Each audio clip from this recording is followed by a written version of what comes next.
नमस्कार मंडळी, आपल्या यूट्यूब चॅनलवरती सर्वांचं स्वागत आहे। आज आपण उन्हाळी वाळवणातील झटपट होणारी एक रेसिपी पाहणार आहे, ती म्हणजे तांदळाचे मिनी पापड। हे बनवायला देखील एकदम सोपे आहेत आणि अगदी कमी वेळात कोणतीही पूर्वतयारी न करता हे आपण बनवू शकतो। अगदी मार्केटमध्ये जसे मिळतात तसे आपण घरच्या घरी हे मिनी पापड बनवणार आहे। हे तळल्यानंतर देखील अगदी दुप्पट तिप्पट असे सहज फुलतात आणि असे जर हे पापड तुम्ही बनवले तर लहान मुले देखील खूप आवडीने खातात। चला तर मग रेसिपीला सुरुवात करूया। त्या अगोदर चॅनलवरती कोण नवीन असेल तर चॅनलला सबस्क्राईब करून ठेवा, म्हणजे येणारे नवनवीन व्हिडिओज सर्वात आधी तुमच्यापर्यंत पोहोचतील। तर इथे मी एक भांडे घेतलेलं आहे आणि त्याच्यामध्ये एका वाटीने मोजून 2 वाटी तांदळाचं पीठ घेतलेलं आहे। इथे मी वाटीच्या प्रमाणात पीठ मोजून घेतलेलं आहे। तर इथे 2 वाटी पीठ घेतलेलं आहे। आता आपण ज्या वाटीने पीठ घेतलेलं आहे त्याच वाटीने आपण एका भांड्यामध्ये पाणी घ्यायचं आहे।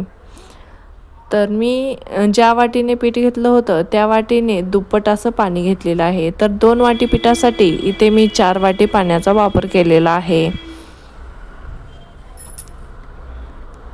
आता हे पाणी गॅसवरती ठेवून या पाण्याला आपण उकळी आणायची आहे। आता या पाण्याला उकळी आल्यानंतर आपण याच्यामध्ये चवीनुसार मीठ ॲड करणार आहे। तर इथे मी 1.5 चमचा मीठ घातलेलं आहे। त्यानंतर याच्यामध्ये अर्धा चमचा पापड खार देखील घातलेला आहे।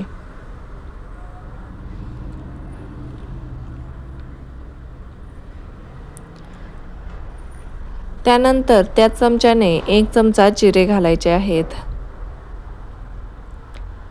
आता इथे पाण्याला उकळी आलेली आहे। आता जे आपण मोजून घेतलेलं पीठ होतं त्या उकळलेल्या पाण्यामध्ये अशा पद्धतीनं टाकायचं आहे आणि बेलण्याने असं मी व्यवस्थित असं मिक्स करून घेतलेलं आहे। आता हे पीठ याच्यामध्ये व्यवस्थित असं घोटून घ्यायचं आहे।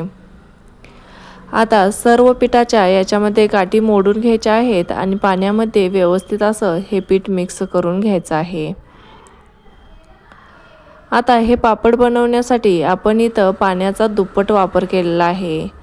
आता हे पीठ मी याच्यामध्ये साधारण 3 ते 4 मिनिटे व्यवस्थित असं घोटून घेतलेलं आहे आणि सर्व असं मिक्स करून घेतलेलं आहे।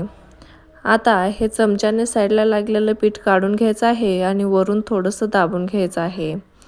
त्यानंतर गॅस बंद करायचा आहे आणि याच्यावरती झाकण झाकून साधारण 15 मिनिटे वाफ काढून घ्यायचं आहे, म्हणजे आपलं पीठ कुठेही कच्चं राहणार नाही आणि या वाफेवरती व्यवस्थित असं शिजेल। आता 15 मिनिटानंतर तुम्ही पाहू शकता अगदी पीठ व्यवस्थित असं आतून शिजलेलं आहे। आता हे पीठ एका परातीमध्ये काढून घ्यायचं आहे। आता हे पीठ मी एका परातीमध्ये काढून घेतलेलं आहे।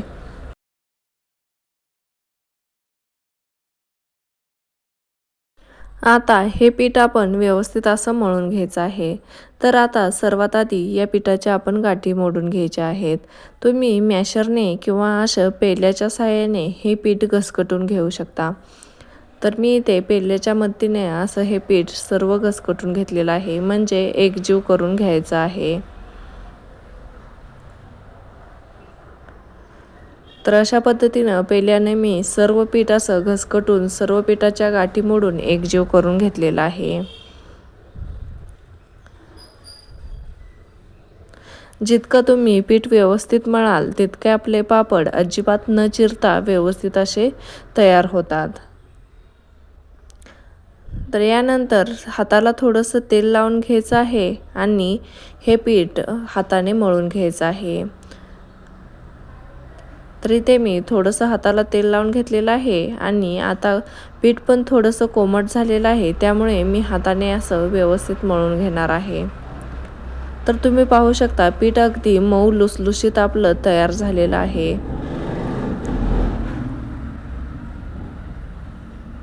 तर इथं आपलं हे पीठ मळून मऊ लुसलुशीत असं तयार झालेलं आहे।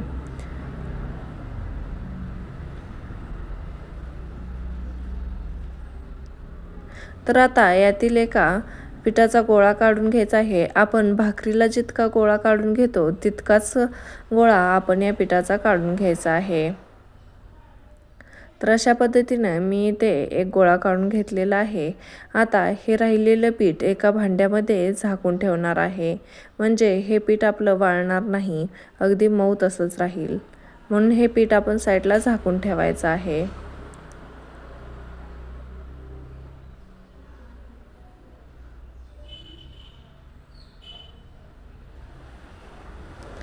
आता या पिठाच्या गोळ्याला आपण तांदळाचं पीठ लावून घ्यायचं आहे। आता पोळपाटावरती अशा पद्धतीनं मी दोन्ही साईडून पीठ लावून घेतलेलं आहे। इथे जास्त देखील पिठाचा वापर करायचा नाही। आता व्हिडिओत दाखवल्याप्रमाणे आपण चपाती ज्या पद्धतीने लाटतो तसा हा गोळा आपण लाटून घ्यायचा आहे, पण अगदी हलक्या हाताने हे आपल्याला लाटायचं आहे।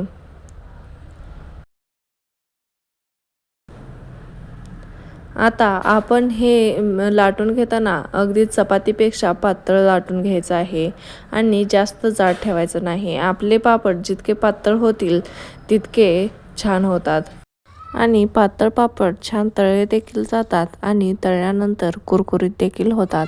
आता इथे चपातीपेक्षा हा गोळा पातळ लाटून झालेला आहे, तर माझ्याकडे एक छोटासा डब्बा होता, त्या डब्याच्या आकाराने मी छोटे छोटे पापड असे कट करून घेणार आहे। तर व्हिडिओत दाखवल्याप्रमाणे मी असे सर्व पापड कट करून घेतलेले आहेत। तर तुम्ही पाहू शकता अगदी पातळ असे आपले मिनी पापड तयार झालेले आहेत। जास्त जाड देखील नाहीत आणि जास्त पातळ देखील नाहीत। आता हे पापड सर्व मी एका प्लेटमध्ये काढून घेणार आहे आणि याच पद्धतीने बाकीचे देखील सर्व पापड बनवणार आहे।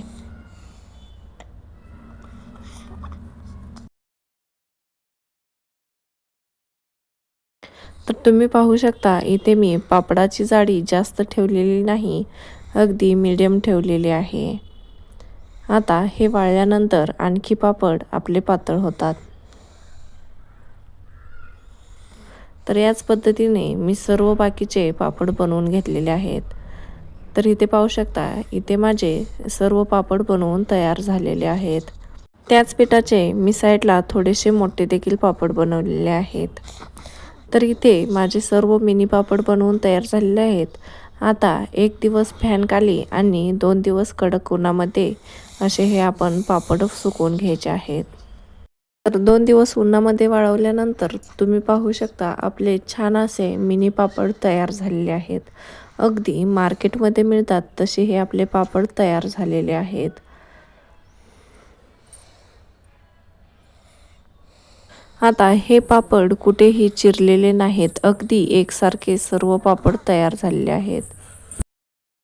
तर तुम्ही पाहू शकता वाळल्यानंतर आपले हे पापड अगदी पातळ असे तयार झालेले आहेत, अजिबात जाड राहिलेले नाहीत। हे पापड दिसायला जितके सुंदर दिसतात तितकेच खायला देखील चविष्ट झालेले आहेत। तर या उन्हाळ्यामध्ये तुम्ही देखील अशा पद्धतीने तांदळाचे मिनी पापड बनवू शकता। असे हे मिनी पापड बनवल्यामुळे काय होतं, जर कोणी घरामध्ये पाहुणे वगैरे आले तर मोठे पापड मोडून देण्यापेक्षा हे असे मिनी पापड तुम्ही तळून देऊ शकता। तर आता हे पापड तुम्हाला तळून देखील मी दाखवते। तर त्यासाठी गॅसवरती कढई ठेवायची आहे आणि कढईमध्ये तेल एकदम कडकडीत असं गरम करून घ्यायचं आहे आणि त्याच्यामध्ये पापड टाकायचे आहेत। अगदी 5 ते 6 सेकंदामध्ये आपले पापड तळून वरती येतात। तर तुम्ही पाहू शकता असे आपले एकदम पांढरे शुभ्र असे पापड तयार झालेले आहेत। तळल्यानंतर देखील पाहू शकता अगदी दुप्पट तिप्पट असे पापड आपले फुललेले आहेत।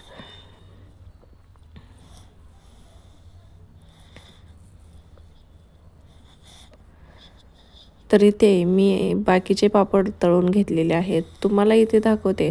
अगदी कुरकुरीत असे आपले हे पापड तयार झालेले आहेत आणि हे पापड अजिबात तेलकट देखील होत नाहीत। तर तुम्हाला ही मिनी पापडची रेसिपी कशी वाटली कमेंट करून नक्की सांगा आणि व्हिडिओला लाईक आणि चॅनलला सबस्क्राईब करा।